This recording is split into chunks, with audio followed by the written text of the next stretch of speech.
The Module 4 of the Trace Structures API enables the assessment of the earthquake resilience of a building by computing the vulnerability factors of both individual walls and entire structure based on the ePush routines developed by the University of Pisa Research Group. First, one has to access the Trace Structure web interface by clicking on Start App and navigate to the Assessment of Earthquake Resilience section. On the first page of the module, one has to click on the Start button and continue with the building data input. By clicking on Use Demo Data, one can load the built-in file of the toy building. Then one can also access the scientific paper linked to the analysis for theoretical background by clicking Open Manual. Moving to building data input, one has to specify first the building location with latitude and longitude and then validate it. Also, other inputs are required. After validation, the user interface shows the city and country that is the closest to the given coordinates. When location is successfully set, the following parameters required for the seismic analysis should be specified according to the Eurocode 8.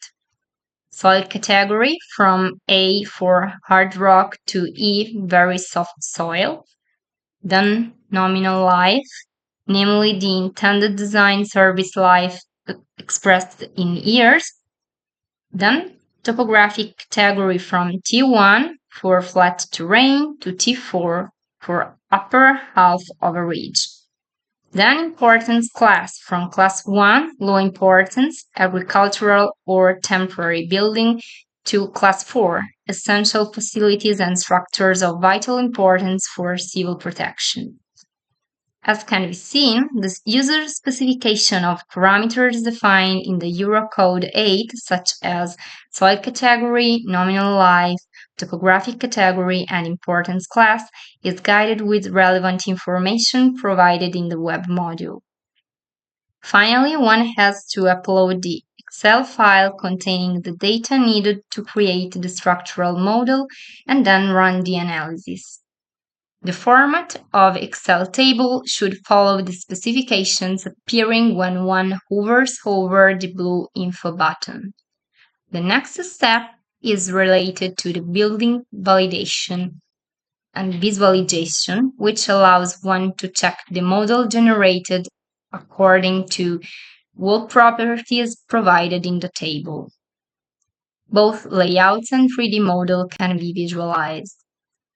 After the computation of wall safety factors can be carried out through linear static analysis specifying the behavior factor Q. After a few seconds, it will be possible to visualize and save wall safety factors.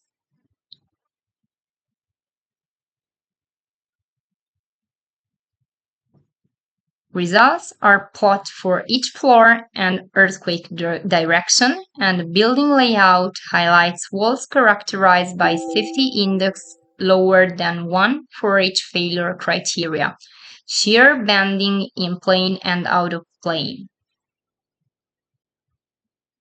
In the last page of the module, global vulnerability index can be computed by pushover analysis.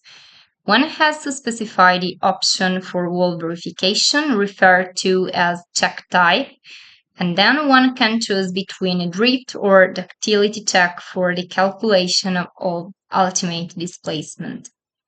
Once the check type is selected, then one can click on Run Pushover Analysis to initiate the computation.